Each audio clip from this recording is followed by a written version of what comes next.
Beyond. Wow. It didn't happen. It didn't keep going. It didn't keep happening. We are starting off this year in a manner that will make some people happy and some people very, very angry. Welcome to Podcast Beyond, episode 425. I am Max Scoville. Joining me, Andrew Goldfarb. Welcome back, Max. Callie Plaguey. Hi. And Mitchell Dyer. You got all the names right. I'm so proud. As you looked at me, I was like, does he know how to say my last name? No, I Kelly seriously... Plaguey. People say Plaguey a lot, It's right? really... It's Plaguey. It's... People, but that's why they say it a lot. That is my least favorite part about doing interviews and stuff. Like at Comic-Con, there is that Comic-Con. This is a really dumb thing to complain about with your job. But when they would cart up like 5 people and they're like, "This is the entire cast of Supergirl." And the executive producer and his nephew, and you're going to be interviewing all of them at once.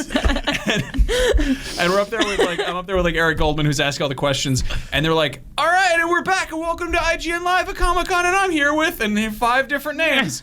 And afterwards, Eric's like, "You introduced me as Eric Goldberg." I like the one you got wrong is the guy you work with. And I'm just like, it's a weirdly harrowing feeling of just getting someone's name wrong. It's just, I don't know. It's especially intimidating when you have like somebody who's Nordic. Like, I'm here with Jundal Fjord Mortensnort. Have you guys read the cast for Doctor Strange? No. Because it's like a Bjork and it's like Mads Mikkelsen, Tilda Swinton,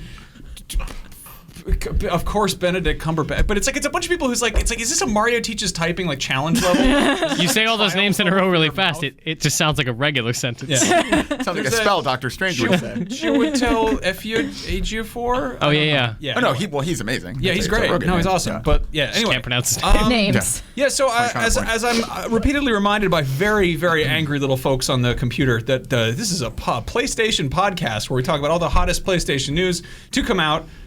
It's January 5th, so there's not a lot of it, but there is some.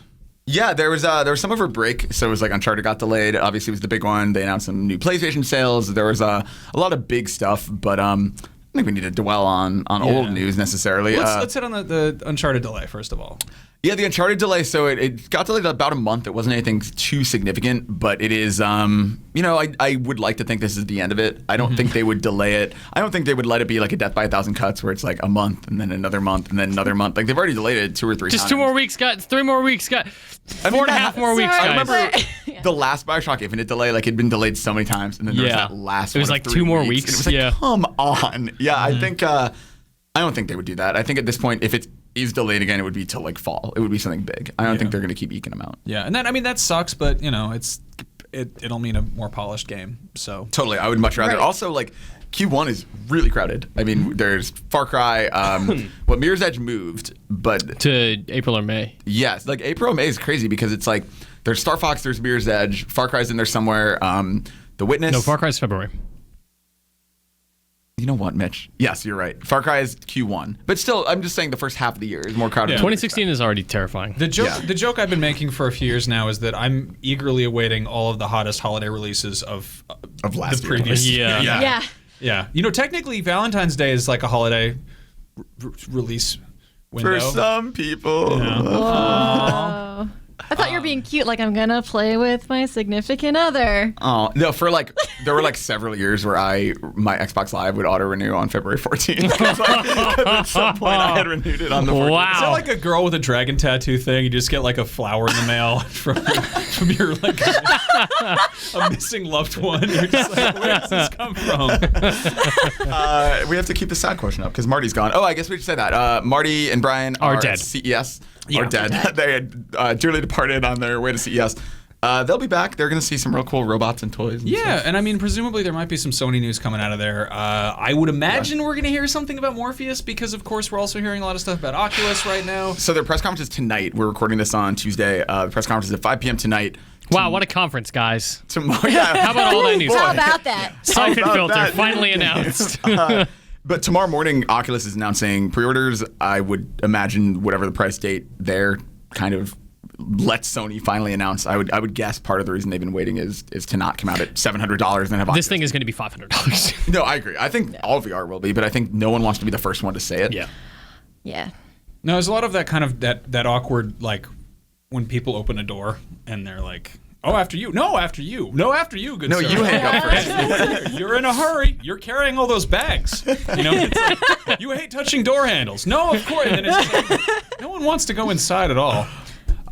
Anyway, one thing that is, I'm always happy because occasionally you do have weeks like this where just the rest of the video game industry is taking a nap or taking a bath or on Christmas morning. Napping in the tub. Real unhealthy, real dangerous thing to do. Yeah. And then occasionally you get this little, a little wonderful whisper like news of an Assassin's Creed leak. I'm going to take out this Assassin's Creed cane, bang it on the table. It real scarily Oh, separates. God. You can do. It's now time to discuss an Assassin's Creed rumor. This thing is super sharp. Also. Yeah. For those of you listening to this audio podcast, So sharp. Goldfarb has a knife cane. Andrew has an actual I, weapon. I don't. Max does. I don't know where I just pick up It's- trash. There's also a copy of Meatloaf's Bat Outta Hell on CD and a Nosferatu action figure wearing a sombrero on the desk. I feel like Oh, it's a You have to separate go watch the sombrero. video. If you're just listening to this and it sounds like I'm lying or joking or both, I'm not.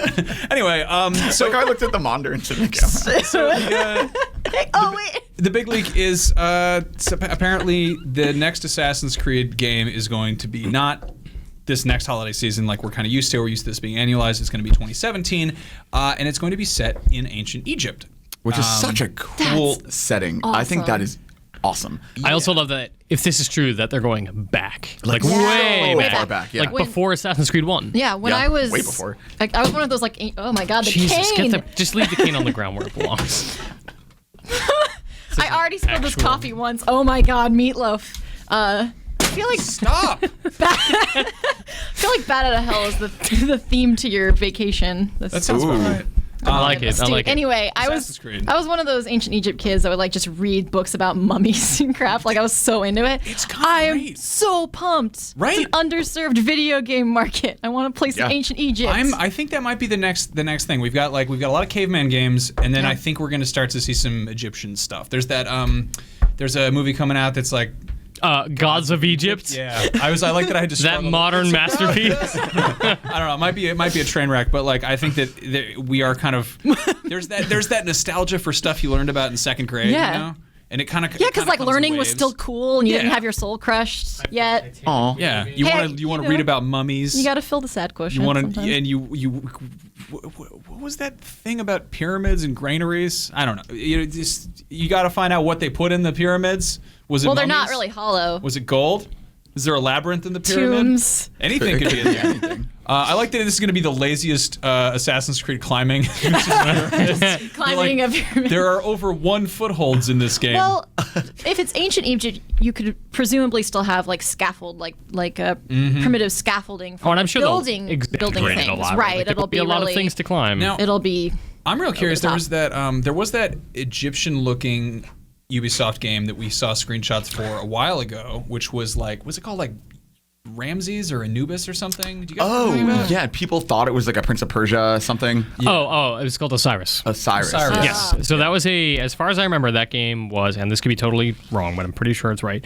That game was Prince of Persia 0. Like it was a weird prequel thing set in Egypt, and you were like a slave or an ex-slave, or becoming an ex-slave on your way out.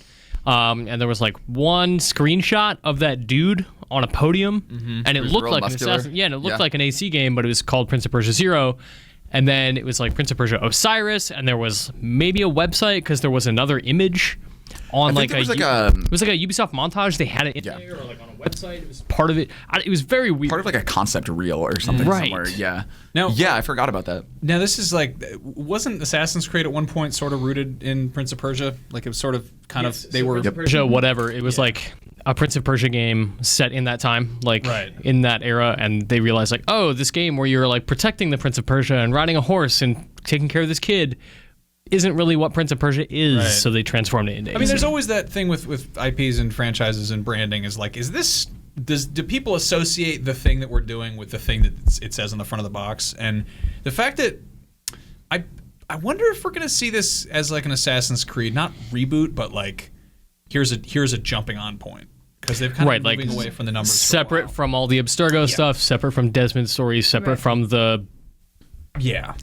family in the if they past. Are, Yeah. If they are Yeah. going way further back to a time when it's like you can theoretically kind of upset the whole I mean, all the stuff you're doing could conceivably be just very different. It's also the point in history I feel like they probably have wanted to do, but didn't have the balls to do, because it's like ancient Egypt. There's rumors that this is a trilogy that will like also go to Rome. So this is straight up Jesus Christ era.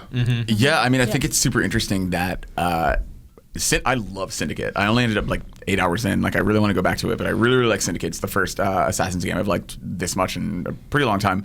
But man, did the modern day stuff wear on me. And Mitch, you talked to me about the ending, and it's just like, God, I don't care. Like, I So just awful. not care about the modern day stuff. And I would love if they would finally just embrace. Like, I know they kind of had a cliffhanger there, but like, just maybe let it be a historical fiction game, which I feel like is what it's always wanted to be, and where all the best parts are. And like, that is so cool, and that's such an interesting. Like, I remember talking to Colin about this a lot when he was still here, about like, how cool is it that there were games that were pulling from actual history, and that was always the only thing he liked about And they're the like, series. but just kidding. Yeah.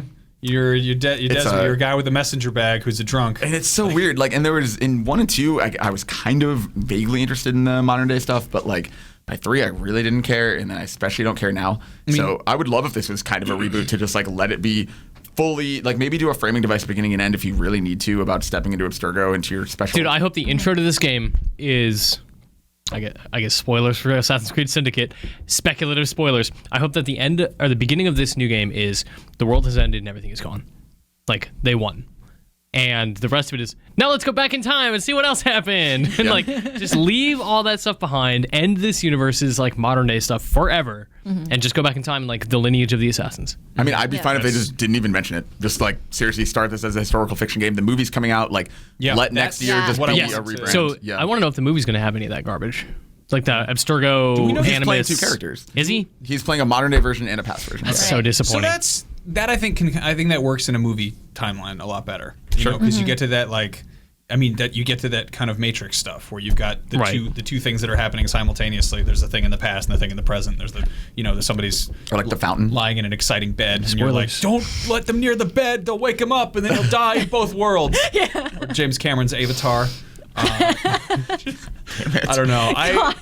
I really hope that the Assassin's Creed movie is awesome. Like Me too. Yeah. Me too. It'll at least look really good. Yeah. Yep. I'd rather them leave all the, like you said, like the modern day stuff there, though. I'd rather it be in the movie and then just kind of have this thing be like stepping into history and exploring history, because that's like, I don't know. That's what I would want out of this game. Yeah. Is like, I get to experience this historical era that's just there's no other way to do this besides in a game. Right, That's like what I it was want. so much. It was so cool to like walk around Venice and see cathedrals that I've always wanted to see my entire life. Like it was a touristy kind of thing for me. I loved exploring Italy.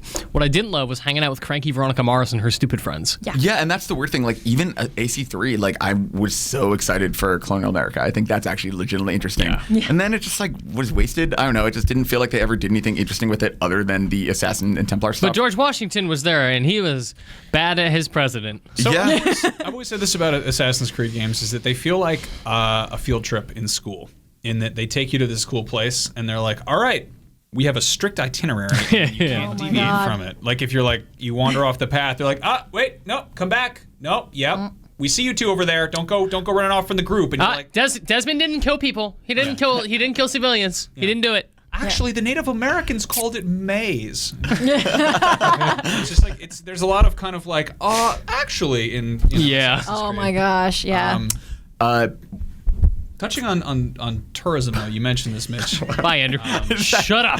Sorry, continue. I thought you were setting me up. No, for a no, segue. we can. Andrew looked like he had a thing, What and then he was your- backed what was away your like thing? a What real was your big thing? coward boy. No, I feel like a big jerk now. He's And gonna- you're weeping softly like a war widow. What is? You're doing great. Keep going. Oh, I'm done. Oh man. Okay. Well, this is real bad. Speaking of Well, tourism, I was going to say, Damn it. I was moving by mistake because I just looked at this and just was going to bring up a thing even though people were still talking. Is let's why. do that. No, But Watch well, Dogs. I was going to bring up the Watch Dogs part of it, which that's the other side of this rumor is that because Assassins is taking 2016 off, that Ubisoft will fill this fall with another Watch Dogs game. And when you talk about franchise fatigue, when you talk about like sequels and all of that, like Watch Dogs. let's do the second Assassin's game. game that's just modern day Oh stuff. yeah. And that's the interesting thing, right? It's at that really interesting, exciting point where it's either going to be oh god, another Watch Dogs game, or oh, this franchise is really interesting and they fixed all the things that didn't work in the first one. Like AC2 did so much right over AC1. It'd be so great if Watch Dogs 2 was that. Exactly. Yeah. And the only thing we know about it, according to this rumor, which all this comes from Kotaku, by the way, we should say, is that it's supposedly set in San Francisco as opposed to Chicago. I like we that talked about place. this. Do you know why this is the best idea in the world? I mean, you do. We all do. We're all kind of biased for Watch Dogs 2 being set in San Francisco because we live in San Francisco. But And there's so much commentary to make on the city. Yes. I know. Like the poverty line and the weird gentrification. And the gentrification's a the huge divide in the point. city is fascinating. There's so much they With could do tech with that. companies, like Yeah. all around, everyone having like connected devices and all these stupid apps and startups. totally yeah, no, you It's- make the bad guys their tech bros. yeah They go to Lord George at 1:30 in the morning. employees in flip flops with beanbag chairs in their offices. It could do so much that the original Watch Dogs didn't do. It has so much potential. And I'd be like, that's where my office should be. Mm-hmm. I'd be No, like I a mean, nerd about that. Ubisoft is a block away from us. Yeah. I would be very surprised if there was not a Ubisoft office in. If they It'll be made an games in Abstergo San office or Francisco. some I mean, stupid thing. Yeah. They did do Driver San Francisco, which was like the weirdest like fever dream of San Francisco, where you could actually drive a car in the city. I heard that game was awesome. No, it was pretty cool, but I it never was not played it. a San Francisco game. One bit. It's like No, a of course. surrealist Yeah. comment on driving games. Right. It's really weird. Oh, you the have French. many out of body experiences. Yeah. auto body experiences. Auto body experience. Bum, bum, bum, na, na, na. No, I hope we get to see a Watch Dogs game that does something cool. And Me like, too. I am also extremely happy while we're talking about this that if Ubisoft is really taking a break from annualized stuff with Assassin's Creed and just leaving it in the oven longer and letting it cook, that's really good news. And if they're doing the thing with Watch Dogs where they're like, hey, this is coming out this fall, and not doing the thing they did with the last Watch Dogs where they announced it almost 2 years before. Was that, I God, think 18 yeah. or 19 months? Yeah. Yeah. Yeah, that would be great. I want, we talked about this last episode, but I really want this E3 to be the one where it's like 8 games get announced that all come out in the fall. I feel like your game should not be allowed to be in the public's mind longer than it takes to conceive, gestate, and give birth to a baby. Yeah. How long does that take? About, I forget, About 100 years. 100 years. 100 years. Yeah. 100-year-old baby. 100-year-old baby. No, I think I get it. It's the shareholders thing. It's the Yeah, of publicly course. traded company thing. But Yeah. it just, I don't know. I would love to see this finally be the year where like everyone learns from Fallout and we get like just a bunch of exciting announcements that are all coming. Does fast. that work if you're not Fallout? I mean, that's the thing. That'll be the test, right? I mean, Far Cry Primal, I think, is doing it right if they actually hit that February date. But I don't know how many games can really do that. I guess that's a good point, too, that it's like if everyone announces at E3 in the summer and everyone comes out in the fall, like that just means you have a crowded fall. Yeah. Interesting. And like, what are you going to pick to play? That's Persona 5. Duh. Yeah. I don't know. I'm. You guys just getting a weird What? Persona angst fest over there. Really pumped. Okay. It's good. It looks great. You hang out with a different cat now, and the bear is gone or something. I don't know anything about this game. You guys You're are gonna right. Turn on me. It's totally. No, I'm with you. You nailed it. You're gonna murder me and then frame somebody for it and then go to a television dimension inside a cave. I know like half a thing about these games. Anyway, Danganronpa 5 coming soon to inside of your brain. A gas leak in my house. Speaking of Japanese games. Yeah, Final Fantasy 15. That is coming out this year. Is that it though? Right? Is it? It's supposed to. It's It will. supposed to. I think it'll come out this year. I believe that. I think it will because Kingdom Hearts is not. Exactly. Hearing them talk about that and just be like, hey, so this game's coming out this year. We're stoked. I got really excited about that. I have not been excited about a Final Fantasy game since 1997. Yeah. Yep. Right. Like, I think this Seriously. one looks really interesting. It looks like a cool world to explore. It's the right mix of like whimsical and sort of grounded.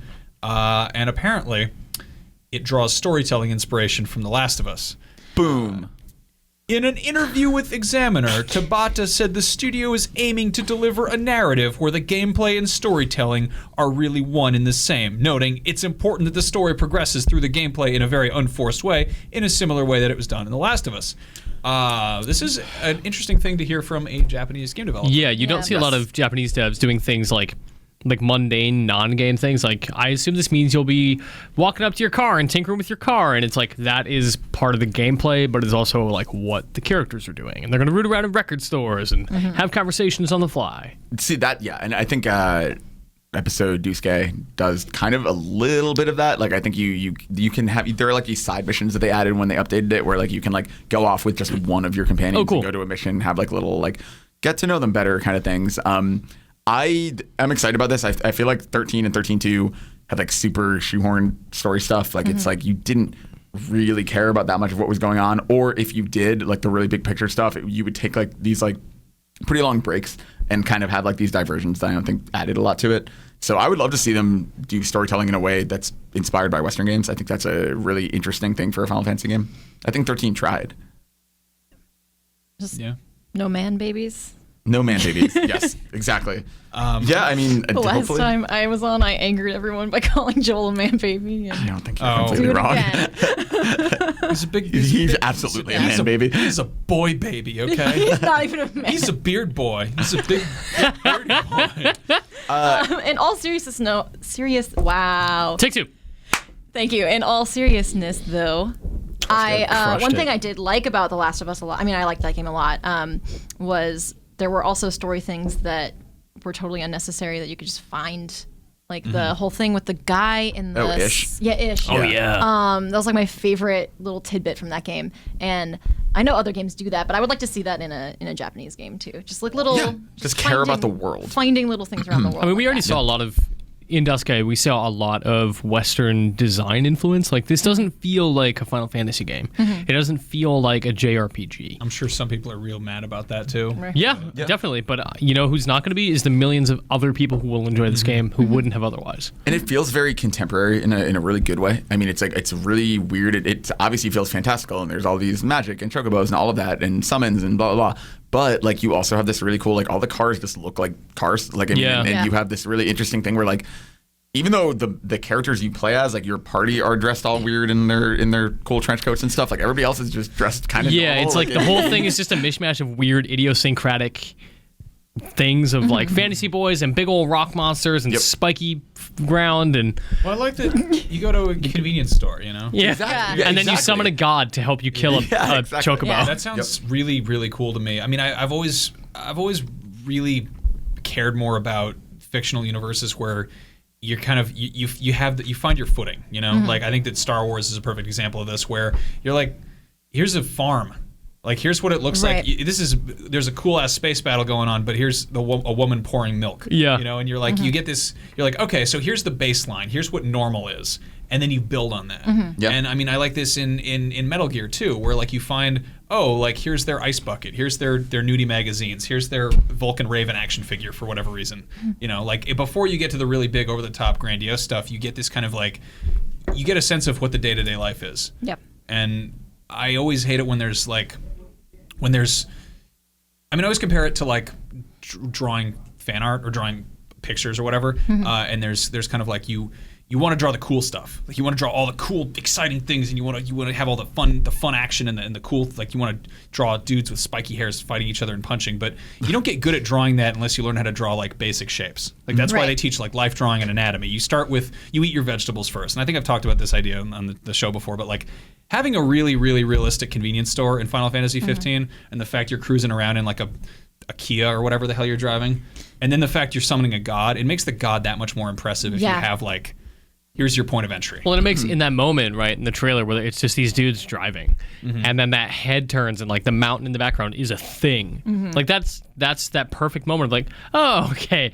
fantasy is awesome. Yeah. Yeah, absolutely. I think it's that cool thing too, where like my favorite, I think the most effective fantasy stuff is when it's grounded and then you have that one crazy thing. Like I think it makes it more effective for that exact reason, because yeah, like you're like, oh, this is familiar driving with my buds, and then like you see something totally like out of left field. Well, I think to your point, that's why Star Wars works, right? Like, here's this desert planet. How do they get water? I don't know, farmers. And here's this farmer boy who Huge becomes. syringes in the sand. Yeah.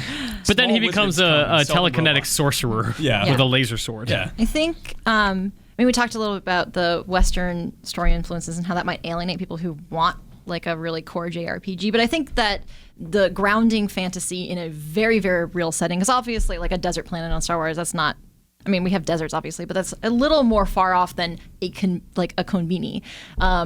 JRPGs do a lot of that, and anime does a lot of that with fantasy. And there's a long, you have a long pedigree of that. And so I feel like if I were to, I've actually never played a Final Fantasy, so I don't know, I wouldn't care too much. But going into that game, that still feels JRPG to me, even if they alter or improve the storytelling elements. Like that would just be an improvement to me, and it would still feel very true to JRPGs.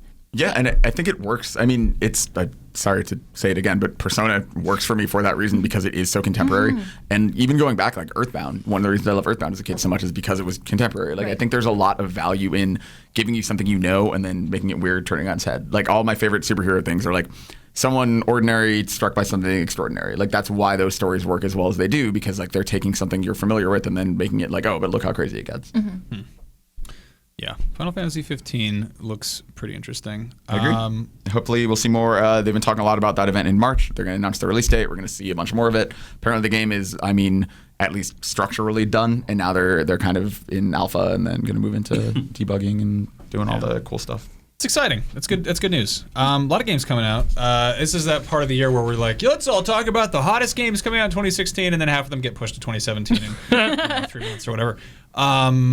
We've got Sony exclusives that we know about: Uncharted 4, Street Fighter 5. That's also on PC, guys. Horizon console exclusives. Persona 5 Dreams, aka the one where you make stuff out of fiberglass and have nightmares about it. Danganronpa 3, Gravity Rush 2, The Last Guardian. I think that's going to come out. Yeah. Shenmue 3? Nope. That's probably not. 2016. Not. Yeah. FF7 remake. I mean, it's part one. Part one will totally be this year. You think so? Yes. In the same year as 15. Yes. I don't think so. I think part one, absolutely. No, I think you're high. I think you maybe get a special. I don't know what this bet is, but we did it. You should each bet your favorite Persona 5 collectible against each other. No. That's too high a stake. We'll do an in-and-out bet or something. I think we'll see the first part. JRPG betting is a real thing. I think we'll see the first part of Final Fantasy VII Remake this year.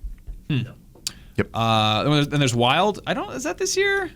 Do we know? I think That's the one with the like giant snake lady with the boobs, right? Yes, that's the one. Snake lady that doesn't need to have boobs, but she does. She sure does. Listen, right. if snakes don't have tits, how do the baby snakes get their snake milk? Yeah, I didn't think of that one, did you? I'm sorry. I'm okay. I lived. You ever suffocate a woman with an absence of logic? Hey, anime. Ni no Kuni 2. Is that this year? I don't know if they gave it a date. Yeah, so. I like that it's just like These are things just a we list know of games. exist. You Ratchet thought and of? Clank. That's for sure happening, and that's got a movie same time. That's kind of cool. Kingdom Hearts 2.8, Windows 95 edition, whatever. Yeah, that's how you get people real excited about a release, is you put a decimal in there. Yeah. Yeah. Very searchable. Paragon. That's the hero shooter. The from Epic MOBA. Epic. An Epic Yep. MOBA.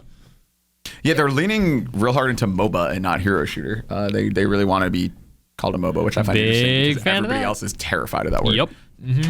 That's interesting. Then, of course, there's indie games, which I realize this is the year where I'm more excited about, I think, indie game releases than I am about any AAA stuff. Oh, 100%. I've kind of learned to just be like, with AAA stuff, I almost want to just kind of ignore it until it's right in front of me and then jump into it, because I've been just getting so burnt out with the long tail kind of promotion stuff, especially with this console generation.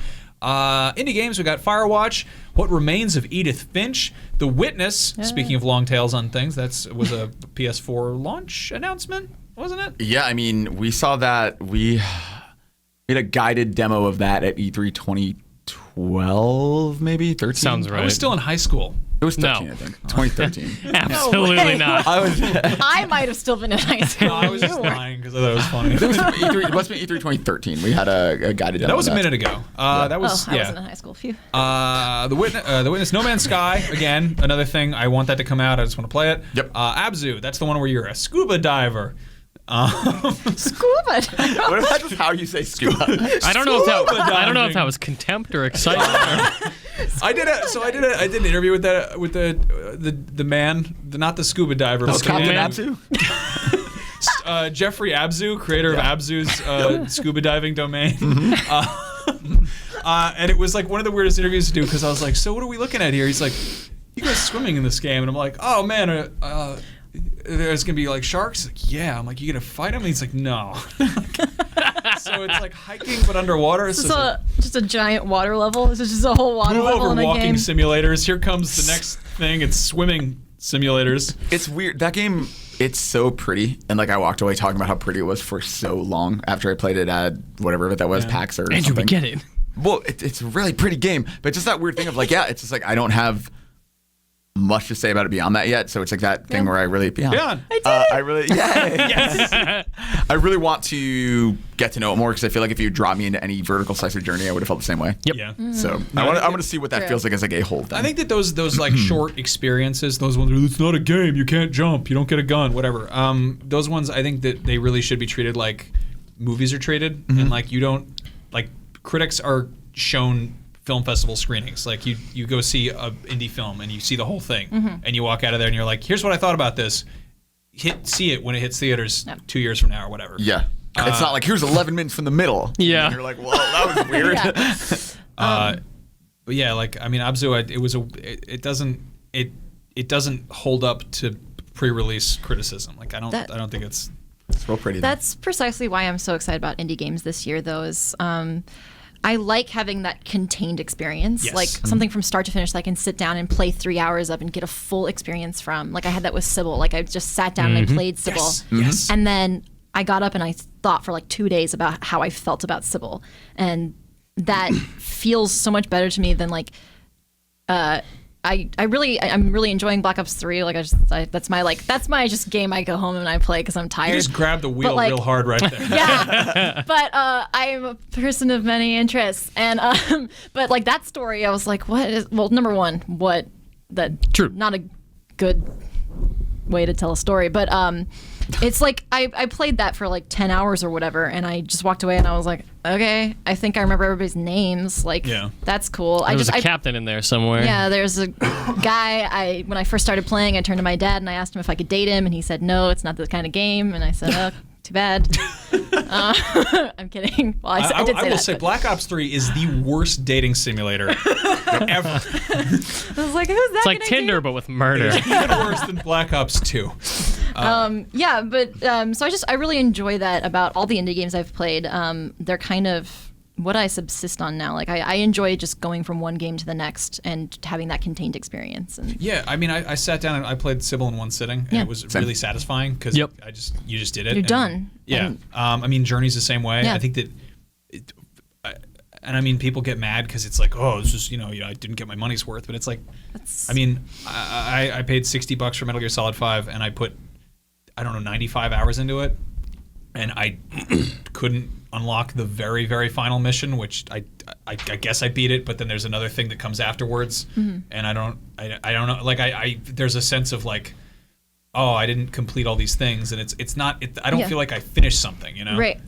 I don't understand the didn't get my money's worth argument, because if I pay $10 for Sybil and I take 3 hours to play it, I could pay $10 to go see a movie. I don't understand what the notion that video games need to be long is insane to me. What standard are you? Good. Like how are you deciding what it's worth? Yeah. I like having that sense of completion. Yeah, too. but I mean, these are I think the reason I'm excited about these games is that you can play a lot of them and get different perspectives as opposed to like, I strangled men for 95 hours. Yep. Yeah, you can get a lot of different experiences from less time, and I think that's super valuable for where I am in my life now. Like I was talking to Chloe, who's, if you don't know her, she works here. Obviously, you guys know who she is.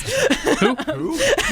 But we were talking about how there's like all these different coming of age games, and like you can get different perspectives on coming of age in a short amount of time, and it's really, really valuable for like kind of just doing a sampler almost and feeling completed. Especially in this year where we had like Life is Strange and like Oxenfree is about to come out, and there are all these cool games about being a teenager right now. That is like a really interesting. Like I love that idea. I think there's a lot to that. I'm gonna throw this out there. I know we have a lot of teenage listeners. We're all getting old. We're all a bunch of gross old adults who play games like weird deformed baby people. But you should email us, teenagers. Do you give a crap about coming of age games like?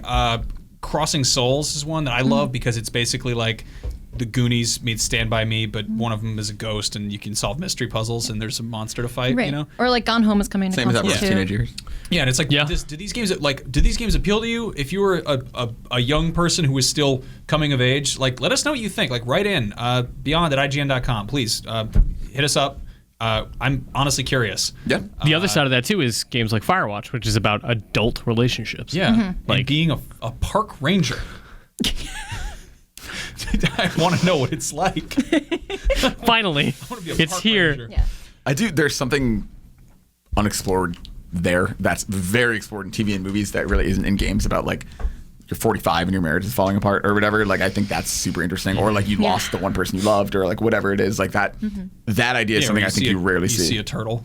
Yeah. In the woods. Or like even I like getting the value out of something that I'll probably never experience or hopefully never experience. Yeah. Like that dragging cancer. Like I never want to experience that, and I don't even know if I could handle playing that game. But that is something that is an experience that game will give me that I just can't get. Actual Sunlight gave me that. Like it was a deep, deep look into like a way worse depression than I've ever had. Yeah, and getting that learning something about how other people experience the world is really valuable to me.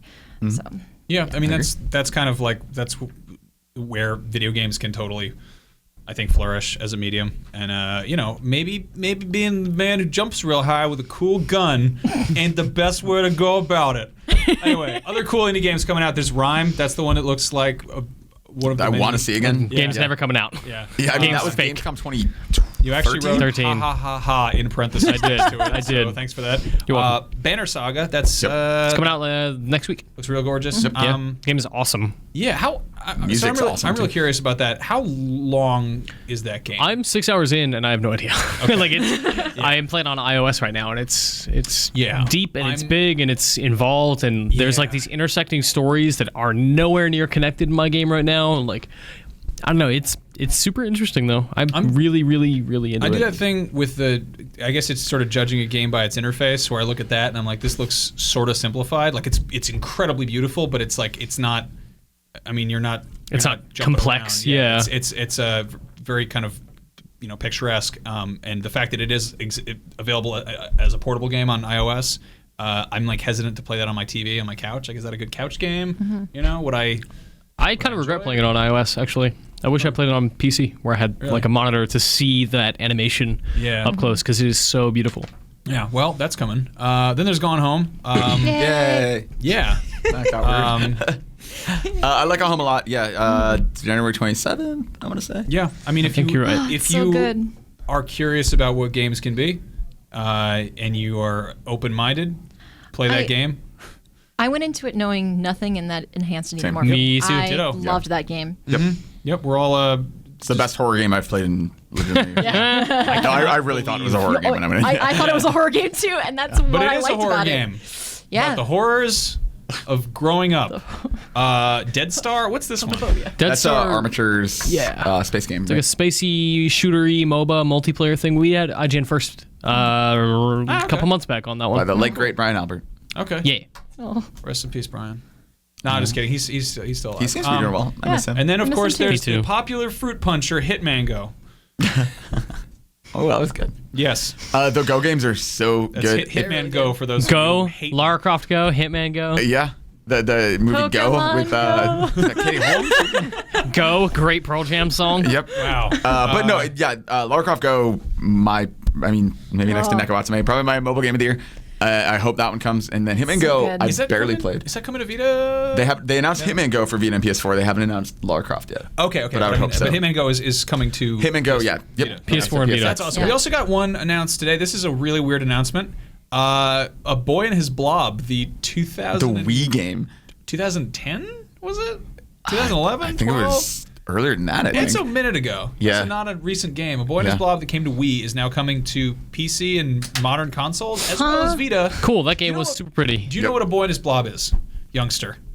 I actually don't. Come round this fire and I'm these old very druids young. will tell you all about A Boy and His Blob. Gather around the sombrero I'm scared. Nosferatu. I'm getting the talk right now. So A Boy and His Blob. So when a boy loves a blob. Andrew Goldfarb. When a boy reaches a certain age, she starts having blobs.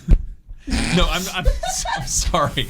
Was it Trouble on Blobonia? Is I believe the full title of the original game. I don't know what part of this is serious anymore. I'm Okay. I'm not lying anymore. This was an old Nintendo game. Where you play as a boy and you have a blob that follows you around. It is just a little amorphous glob. There's a little. We've been talking about this for 5 minutes, and I've gathered that already. Not too much with gray hair. The blob follows the boy. It's one of those games like in TV shows when they're like when they hold the control all wrong and they wave their arms around. They're like, oh, you've got to feed the blob more jelly beans. That's what this game is about. Why am I holding the controller wrong? I mean, but like the dad's like, no, get it, shoot him in the red spot because you gotta blow up the master brains, and you're like, wow, video games are stupid according to people who don't play them. This is a game where you are a little boy and you have an arsenal of different flavored jelly beans, and each different flavor makes your blob turn into different stuff, and you have to navigate a cruel and unforgiving Dark Soulsian world where you can literally in the first scene, if you pull out the wrong flavor jelly bean and you're like, hey, Mr. Blob, have a nice ketchup jelly bean. For some reason, there's ketchup jelly beans. The blob will turn into a hole in the ground, and you can fall through the hole in the ground and plummet into hell. How are you supposed to remember what all these jelly beans do? This was back when you had to go to the playground the next day and be like, yo, I went to hell in A Boy and His Blob because I fed the blob the wrong jelly bean. How do I beat this in 2010? You went to the playground? This is an NES game. Oh, the Blobonia game. Yeah, okay. The one that they remade apparently is really good. I never touched it on Wii because I thought it would eventually come to something else. Right. And now it finally has. But the thing is, this was an incredibly weird game when it came out back in late 80s. And it was like it's like the logic of like a Monkey Island kind of like old LucasArts puzzle game where you're like, yeah, you gotta shove a rubber chicken in there to make it work. You're like, why would I ever think of that? Except it was on NES, which you didn't really get. Like you kind of had more like polished, kind of like streamlined, like platformy type stuff. But this was like a straight up, just like really out there, puzzle platformer. And now we've got kind of a modernized version where apparently it's actually not a harrowing ride through a hole in the ground into hell. All right. It's a weird game where I know virtually nothing about it, but many people whose opinions I really trust love it and cherish it, the Wii version. So it's like, I'll totally play this. Yeah. It's one of those weird word of mouth things. Based on your recommendation, I'll definitely play And now this. you know about blobs. Now I know all The about more it. you know. I'm a true adult now. It's going to be great, though, because you're like, someone will be like, hey, what are you playing there? You're like, I'm playing A Boy and His Blob. And they're going to go, man, I hate video games, and I never want to know more about them. Speaking of boys and blobs, that was weird. There's a guy named Brian Altano who's normally on the show who does a thing called Rapid Fire. He's a boy and a blob. Where he goes into, he has some real butt problems, so he's out this week. So we normally everyone tweet at Agent Bizzle. Sorry about your He's butt. got this thing. It's called angular. It's when they all come out looking like tangrams. Write that down. Swears, Andrew. It's got real square BMs. Like Jenga blocks. Thanks, man. Facebook questions. We have a few. We have 5. I thought we could go gather around the Nosferatu and talk about them. Yeah. Very good. Okay. I guess I'll do this. Michael Britton says, sure. what's the first game you are playing or are going to play in 2016? Oxenfree. Yeah. Yeah. Playing Oxenfree because that game is really, really cool. Very, very excited about it. It's Xbox and PC. I assume it will come to PlayStation later. Don't quote me. I have no idea. But that game is going to be really special, really smart, and you should check it out. I'm reviewing it. Yeah. So Cool. yeah. When is that coming out? Do we know? Next week, I think, January 10th. Or the No, 17th. my embargo is later than that, so it's after that. Cool. 2 weeks from now. Yeah. But look out Maybe for they just my have review. a real late embargo. After Doubt. Yeah. Yeah. Real late. Oxenfree, I want to play. There's it's like, because like Far Cry and all those things are early, I want to like get 2015 stuff out of the way as fast as I can. So there's a lot I want to try and dive into, or even get further. Like I said, I want to go back to Syndicate. I want to kind of play more Bloodborne. There's a lot of things I started in 2015 for Game of the Year consideration that I want to get a little further in. Yeah, I have a lot to catch up on. I haven't actually looked at the straight up like release dates of everything, but I'm really excited about Firewatch. I think it looks really good. I also collusion and all that. The fine folks at Campo Santo babysat my dog briefly.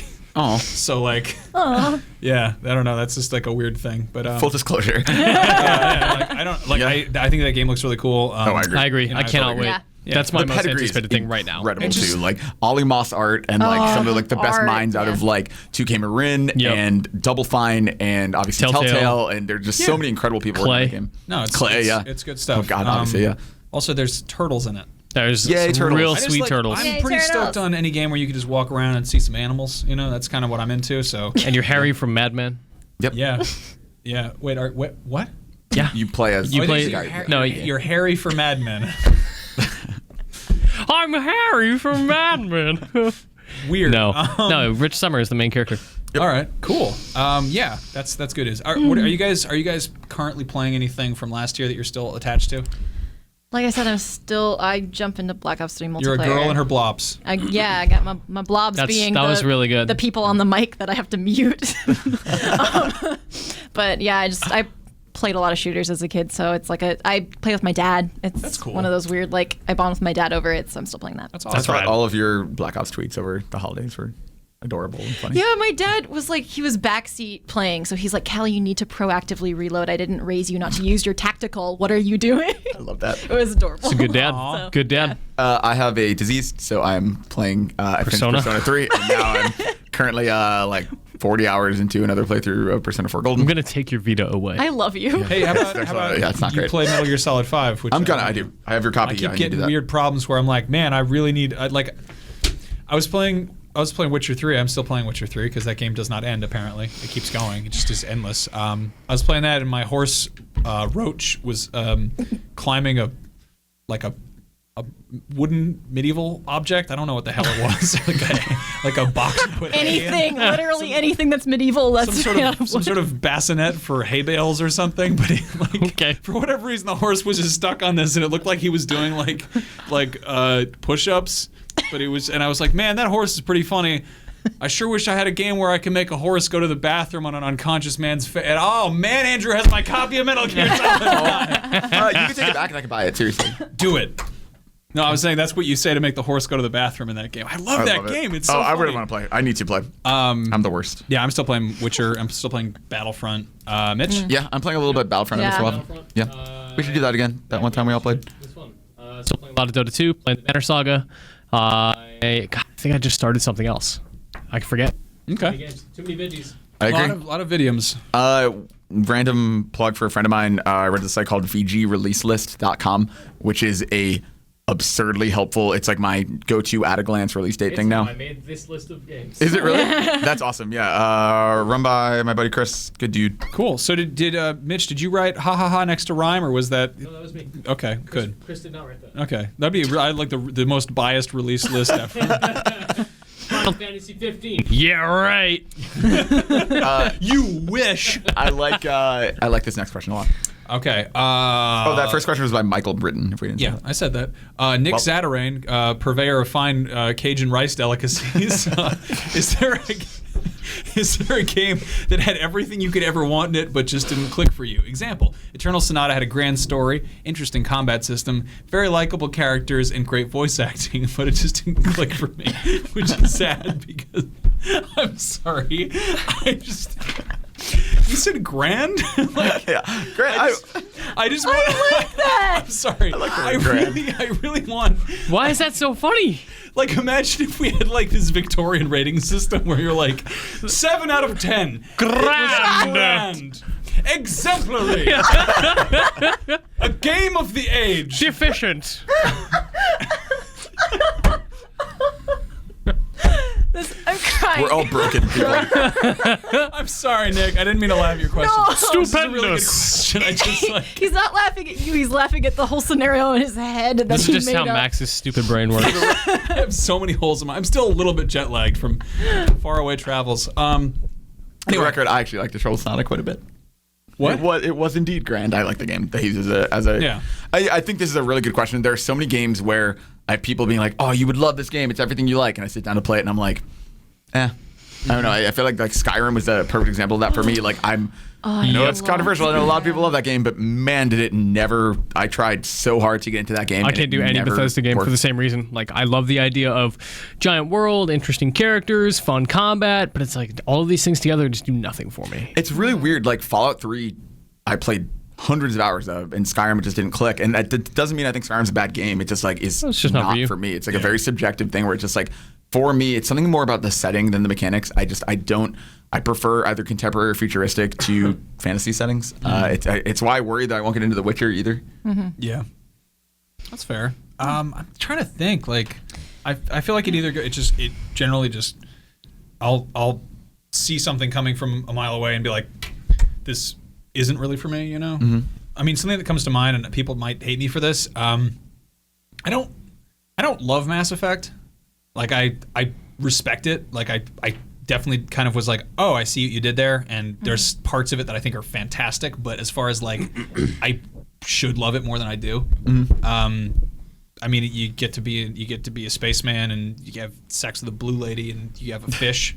Like that's in exciting. The Avatar. Yeah, much like in the He's like, wait a minute. Wait a minute, it's James everything Cameron's you do love. Avatar. Yes. Yeah, but no, I don't know. It's all of this stuff that I find fascinating about incredible space opera stuff I felt like kind of pushed to the back, where it's like, here's the weird habits of these alien races, and instead you're just having basically extremely human conversations with these humanoid aliens, and I'm like, but there's those jellyfish men. Like, I don't know. Talk to them.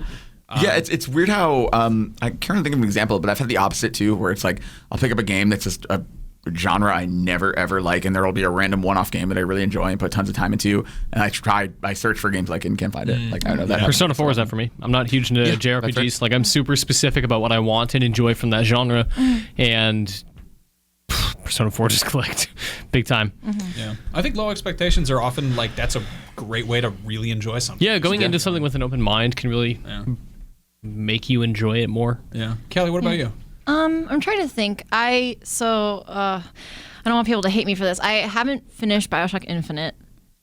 I know. Okay. Whoa. You're fine. Don't judge me. No, a lot. Doesn't click for a lot of people. I get it. It didn't click right away. I want to give it another shot, but just new things keep coming up. There's just more games all the time, and I'm drowning in games. But yeah, that had things I like. I like shooters. It had alternate history sort of feel. That's all stuff I like, and I started playing it, and then I was like, nah, I'm gonna go to bed, I guess. I don't know. I was also kind of a weird time in my life, so that's why I want to revisit it, because I don't know if it was the game or if it was just me. I feel you. Yeah, I've had crazy how much that can happen. It's so weird when you're not sure about it too. That happens to me actually quite frequently with things. This happened with an anime recently where I watched the first episode and I was like, I don't like this at all, and then I started again. I just gave it another shot and I was like, this is my favorite anime. I had that with Half-Life. Half-Life 2 I played and I was like, this is bad. I don't like Half-Life 2 at all. Wow. Yeah. And I played it 5 years later and I was like, I was high. This is incredible. Yeah, I have that with movies a lot too. Yeah, this happens. It's also because I have pretty severe anxiety, so it's just I don't know. Sometimes my brain's just no, you don't like anything right now. Everything sucks today. Yeah. Yep. So, and I'm much better about dealing with that now than I was when Infinite came out. So I want to revisit it, but at the time I was just not about that. I think that makes sense. Yeah. This year, Arkham Knight was that for me. I love Arkham Asylum and Arkham City. Could not get enough of them, but Arkham Knight, despite I think everything should have worked. That tank stuff aside, I think even the early stuff before the tank, it never hit, and I wanted to so badly because I love that world a lot, but I don't know. Yeah, it felt like routine playing it. I was like, oh, I'm enjoying this. I'm having a fun time, and I'm like, no, this is the same game it's always been. There's nothing much here that's interesting to me. I'm not captivated. I'm sort of playing it out of obligation. Yes, Yeah. totally. Yep. Ruben Torres, speaking of Persona. Nailed it. Actually part of the letter. Yeah. Wow. What video games would make a great animated series? My hopeful would be the Witcher animated series. That'd be pretty great. Yay, anime. Go, Callie. Yeah, you run a popular anime clubhouse here at IGN, the Anime Club. Yes. The Anime Club. Yeah. What do you think would make a good animated series? Oh my gosh. Anime or otherwise. Oh my gosh. There's so many games that are tied to anime that I really love, so I have to really think about it to separate it, but I would watch just a dumb harem Mass Effect show. I would watch that so hard. Just everybody's dating. Like I would watch that. That's such a good idea. Like I would love it if they just really doubled down on not like we've got to save the galaxy. Yeah. Here's just like that man with the big neck who did the pull-ups. You could get gay with him in the third one. Oh, the Fragrance Jr. guy? Yeah, Fragrance Jr. Yeah. I think he played him. No, I heard photorealistic Freddie Prinze. Yeah. I'd like that. It was like a Blue's Clues thing where everyone else is like anime, but Freddie Prinze Jr. is there as his normal self, and he's like, "Hey guys, you want to do some pull-ups and get sweaty down in the gym with me?" That's like that would never happen, but that's a wonderful idea. Yeah. I really like the idea of a lot of open world games that have like side quests and stuff. It would be cool to do a one-off thing about do a Fallout series, but it's like don't focus on like one main thread, but it's like every episode could be kind of one little story. Like slice of life stuff or vignettes or something like that based on an open world. Like I would totally watch something like that. Yeah. What am I thinking of? What are the Star Wars books? Tales from the Mos Eisley Cantina. Yeah, and it's just like it's one-off stories about each of those people, which is really interesting. Yeah. That's interesting because I think I hate most NPCs in open world games because they're always sort of just like characters spread thin, right? And they sort of have to make by default they have to make some of them sort of boring because otherwise, they're all characters. It's like it's like too many people kind of talking over each other, yeah. And then you have like meanwhile like who's your favorite character from the Fallout games, and I'm like. I only remember a handful, like the first one that comes to mind is Fisto the sex robot, and I'm like, that was really out there because there were other things that were kind of mundane and I didn't care. No, I mean, like, I think that with something like Star Wars Expanded Universe, it works because you can see somebody and be like, who the hell is that? And then somebody writes a whole ream of text about them. But like in a game when you go up and talk to them or you fight them and you actually kind of like absorb what they're doing. It's like highly produced fan fiction where someone just picks out some obscure character in the background and is like, I want to know what their story is. I want a whole series of that for just a bunch of different worlds. Yeah. Tell that to Kanji Club. I never made a deal with Kanji Club. I don't need a story about the Kanji Club. Witcher animated series would be awesome. Yeah. Would I love that. want to just shout out to the Witcher comics. Go read those. They're really good. There's a movie too, right? Don't watch that. Don't watch that. No, never mind. The books are kind of a if you like weird short stories about kind of slice of life things from the world, go read the Witcher collection, The Last Wish. It's like just weird little adventures of the cool Witcher. short story collection. Wish. The Last Wish. It also explains a lot of context about The Wisher. Stop it. Stop that. Stop it right now. But they also have recent. There's House of Glass and there's like Bag of Wolves or something. I don't know. All of these are Destiny expansions. Oh my god! But one of them you can get. It's really cool. It's like they're short. They're like one trade paperback volume, and it's basically like Geralt going through some just some kind of weird adventures. And it's like it. If you're a fan of the game, check that stuff out because it's really cool. Animated series would be great if it was like kind of Monster of the Week stuff, or like Geralt's like go punch a Dracula in the face. That sounds great. Man, I don't know. I don't know what would make it good. It's one of those questions I'm gonna in bed tonight think of. Wake up in a cold sweat at 4 in the morning. Uncharted would have been great. We'll write a top 10 animated feature series we want. I like this next question a lot. It says, this is from Demetrius Perter-Cardio. Right, did I get that right? Maybe? Yeah. What are some awesome game and comic conventions this year? I really want to go to my first one, 2016. Since PAX is sold out, I need more suggestions. Even though it's in London this year, so it's a little bit of a weird suggestion. Star Wars Celebration seems like it was so cool, and I'm so jealous of everyone who went. My favorite Ray cosplayer. I bought my tickets for London Star Wars Celebration in April last year. Really? Wow. Yep. Wow, that's Man, awesome. I want to go so badly. I went to almost every event last year, but I was so jealous of the people who went to Star Wars Celebration. Celebration was so great. the most fun I've had like this year. That was like top 3 experiences this year. Man. Period. Seems awesome. I feel like that is just like those are the events. Like PSX is another really good one actually. The events where it's focused on one thing, and we talked about this after PSX, are always the best because PAX or Comic-Con or so many things they're pulling you in 1,000 different directions, and you kind of have to pick the 4 or 5 things you want to see out of the 30 that are there. But man, like when you're there for being focused on one thing, oh, that's so cool. Yeah, I would say San Diego Comic-Con. It's the way to go. Yeah. Really? No, I was gonna say kind of sucks. I mean, I feel like that's an event that sucks if you're working it, but man, it sounds so cool to just like go I think it's and wait in go to 9-hour lines. Yeah, good point. Well, people watching too. Yeah. Like cosplay at SDCC is amazing. Oh, totally. No, that's fantastic. There is also a new one. There's always going to be there's more and more of these because nerd culture is a huge thing now, and people are kind of catching on to that. There's a Silicon Valley Comic Convention, which is going to be in San Jose. I think it's in late March. Is that this year? I think it is. That is this year. That's Steve Wozniak and Stan Lee basically buddied up to make and that's I will say that if you can get a hotel room at attached to San Jose, this also goes for FanimeCon, which is fun as hell. Fanime's awesome. I love conventions there because there are 2 hotels at either end of the convention center, and FanimeCon is bonkers because it's it's just small enough that it's still weird. It's super weird, and there's like drunk Toon Link around, and you're like, this is the best. All night, and people have crazy hotel room parties. Yeah. I've gone I didn't go this year because Witcher came out and I wanted to play that, but the 2 years before that, I got just top. You top were at 10 that. I was at that Fanime too.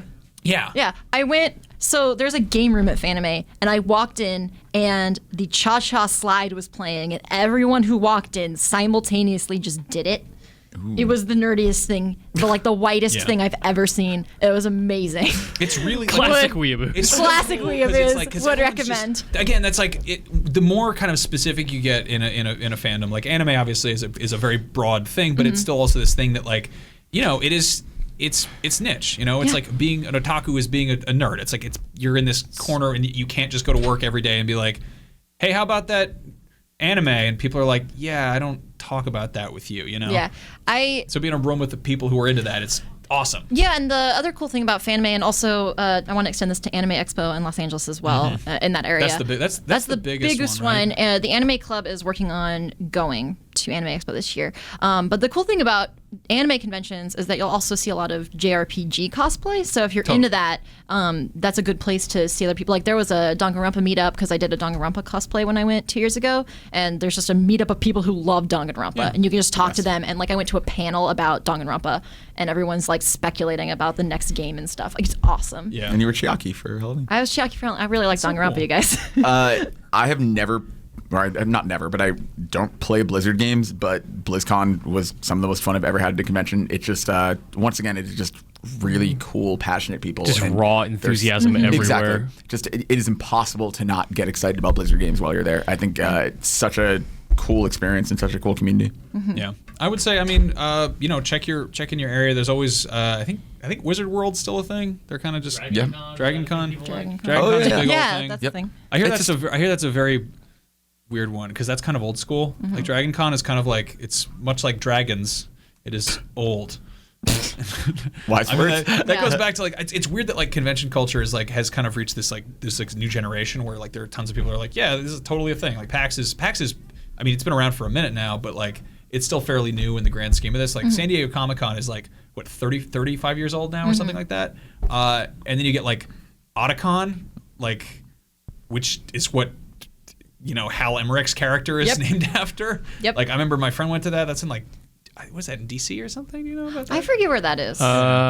Christ, I can't remember. Otakon might be Boston, New York. Yeah. Look in your area. I mean, I would say the more specific of a convention it can be, the more interesting it is, and the more likely you are to make connections with people. But if you want to see just crazy large scale spectacle stuff, pick more broad topic things. Yeah, and they're getting their Comic-Cons in every major city. There's probably one closer to you than you would think. When I was living in Texas, Dallas Comic-Con had a lot of big names. I was actually really surprised. Yeah, I went to Berkeley and we had a mini anime con that you could go and people were selling art. There's check it awesome. out. Find Facebook events or something. I feel for so long you had to live in New York or LA to go to anything like this, and it's not like that at all anymore. I love conventions though because it's easy to get jaded sometimes when you're kind of just but you're I'll have my nose in a manga or something, and I'm not really thinking. I'm thinking about the culture and bad things about the culture, or I'm really critiquing something. It's nice to go to an event where everyone's really pumped and you remember why you love it so much. Exactly. Yep. No, completely with you on that.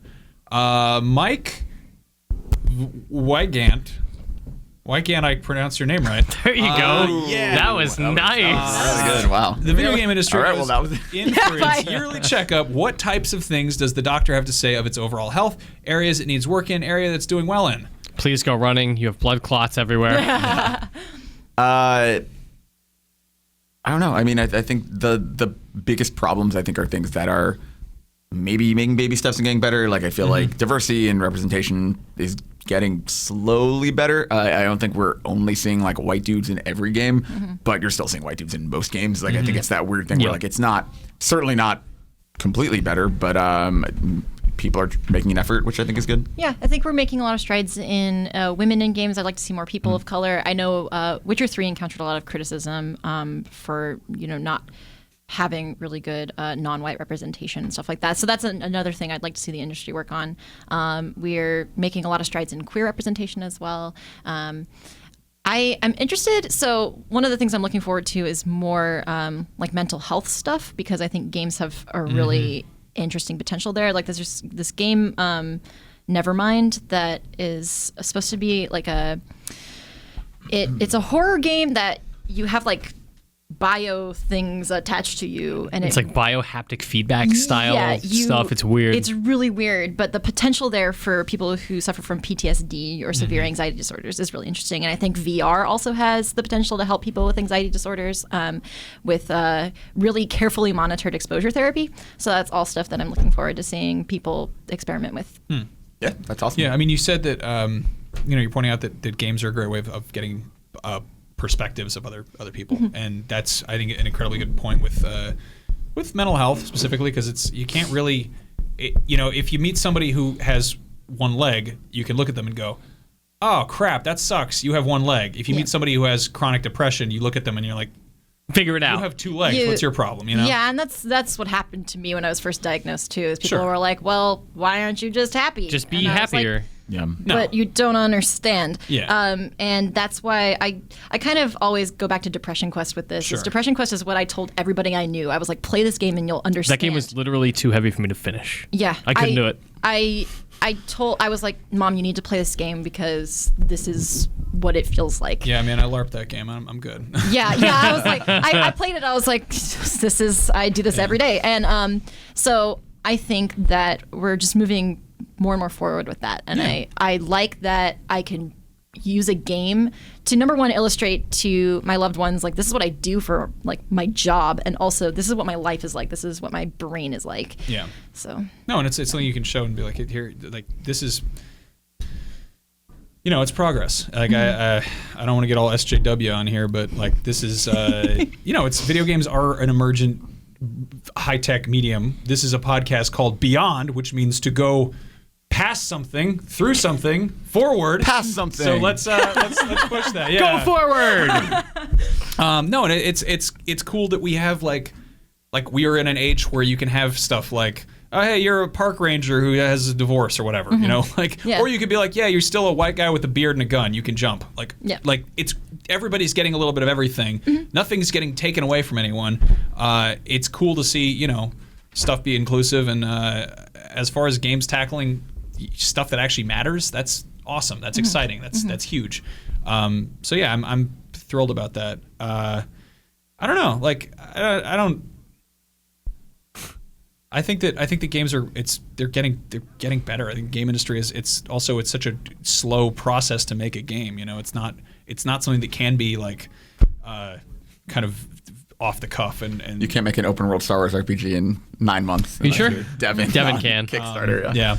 No, totally. It's teams of people. It's years of pre-production. Yeah. It's, especially for AAA stuff. I think that's why the industry's kind of leaning in that interesting direction of like the middle tier of like kind of AAA and whatever has been replaced by these really cool indie teams that they're incredible twine games that might take you 15 minutes to play, as opposed to these 100-hour experiences that also might have something meaningful to say. Like I think the range right now is better than it's ever been. Yeah, I hope that as far as things I want to see improved in games is as far as the big bombastic AAA marketing stuff goes, that they kind of take a cue from the less is more approach and are like, hey, this game is coming out in XYZ amount of time and deliver, and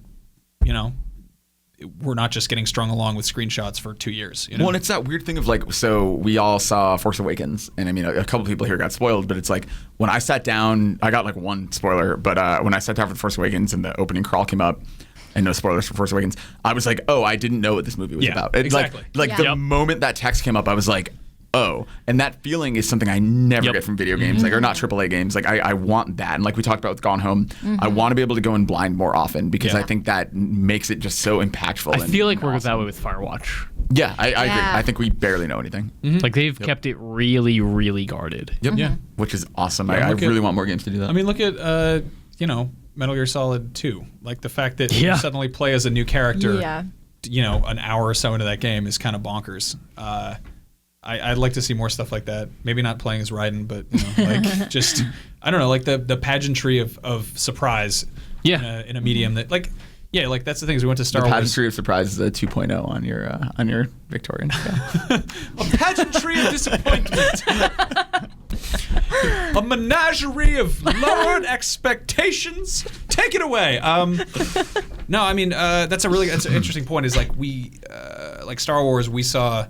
That was the 2 hour and 16-minute long film, and we'd seen 2 minutes and 16 seconds of trailer footage or something, and some screen But they showed the whole thing. It's ruined. Yeah. And I mean, some trailers really do show, I think, too much. What's up, versus BBS? Superman. Yeah. Sorry, they showed way too much. I don't care if there's still surprises. They showed way too much. They could have cut that in half, in quarters, whatever. Well, especially because there are scenes that are so clearly from the second or third act of that movie. Like, there's no way they could be from the beginning. I mean, Metal Gear Solid 5, going back and watching trailers for that, I'm like, oh, that's from very, very, very, very late in the game. That's kind of odd to show off. It's weird how often that happens. But then the game itself there was so much to discover and so much to see firsthand. I mean, the fact that, like, I think Fallout, I wasn't crazy about Fallout 4, but the way they were like, hey, this is coming out this year, this date, get ready. And everyone was like, showed nothing from the story. Everyone was like, what? Yep. They were like, here's what you can do. Here's a wacky montage of a man putting a teddy bear hat on and it's something getting shot and it said the swear word. That's great. Good news, everyone. Games are back. I don't know. Yeah, let's wrap things up. We'll be back next week. Yep. You had to check your watch? I don't know. We'll hear all kinds of fun stories about CES and the word robots. From various consumer electronics. Yeah. I want to say today is my 1 year anniversary at IGN. Oh man, congrats. Congratulations. Yeah. So yeah, I continued coming to my job. It's been a menagerie of excitement. It's been grand. A hedge labyrinth of despair. A hodgepodge of mystery. A widow's walk of ennui. Those were really dark. Has it been that bad? That's a 1 out of 10. No, it's been a crazy year. I kind of had this podcast thrown at me, and it was terrifying because it's this thing that has an 8-year legacy behind it, and they were like, "You there, not good enough." Yeah, do this thing, and we've seen a really interesting kind of turnaround of people who were like, "This is different." I'm like, "Well, yeah," and then some people are like, "I like this too. Keep doing it," and then we kept doing it because we had to. But here we are, and I'm excited for another year of doing this wacky show. Thank you guys for hopping in lieu of old Beardo and the Spaghetti Boy. Yeah, thank you for having me again. Yeah. This is my second Beyond. Beyond. You can find us all on Twitter. I'm Max Scoville. Goldfarb is Garfep. Callie, you are... It's Jeff. I've never actually pronounced this. Inky Dojiko? Inky Dojiko? That's what I thought. A Dojiko is a klutz. Inky Dojiko. Oh, I get it. So you're a kid. You tripped on a squid and got covered in ink. Kids and squids these days. Am I right? Oh, yeah. Anyway. All the squid kids. And Mitch, you're Mitchie D?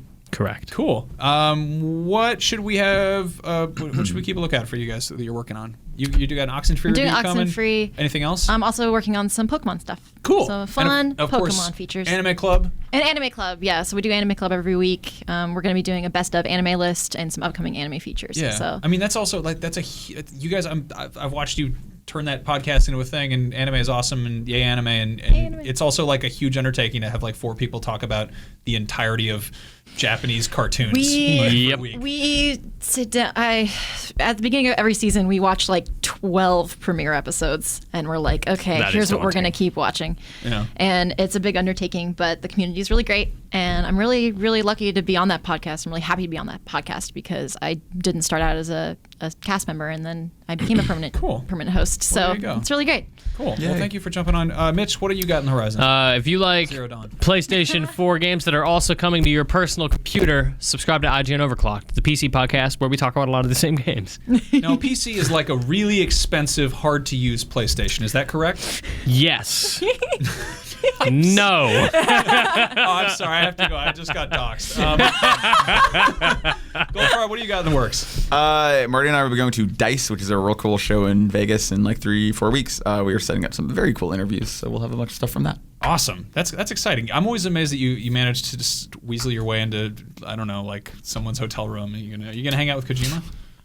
Maybe. Who knows? You're always telling me that like at DICE that like everyone's like really I candid. love DICE is my favorite show in the industry. You do a lot of these really interesting, like no one's really there promoting a product because it's like a weird time of year. So you just sit down with people and it's like you put down a recorder and kind of forget it's there and just talk for 3.5 hours about the industry and somebody's life. And like you have all these just incredible pieces that you can kind of put out throughout the year. And it's always like the heads of companies. Like 2 years ago, like Gabe Newell and J.J. Abrams did the keynote, and they announced today that this year Del Toro is presenting Kojima with he's inducting him to the AIAS Hall of Fame. I just want to watch those guys high five. Like Me too. Hey, do you remember when J.J. Abrams and Gabe Newell said they were going to make a game and a movie together? Half-Life movie and yep. That's cool. I love it. My game of the year was their collaboration. And then J.J. Abrams made that weird book that he like produced. Oh yeah, S. It's The just I letter. like wanted a to read puzzle- that. mysterious puzzle book. It's almost like like House of Leaves. but yeah, there's Yeah. lots of weird stuff. Also, funny story. If you go back to when they announced that, they announced the partnership or whatever.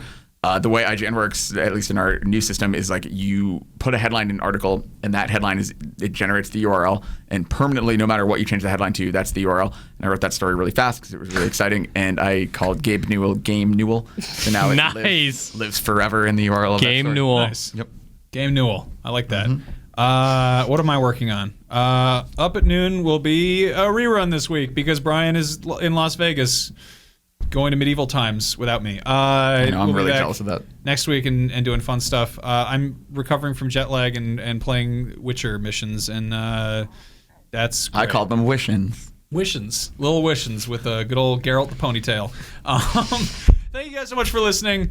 Beyond. Beyond. And that's, Beyond. and that is the end of the show. It's weird. We're so nice. Beyond? Without those awful loud boys. Beyond. Oh, I miss Yay, those awful anime. loud boys a whole lot. Rude men. They're great. Rude boys.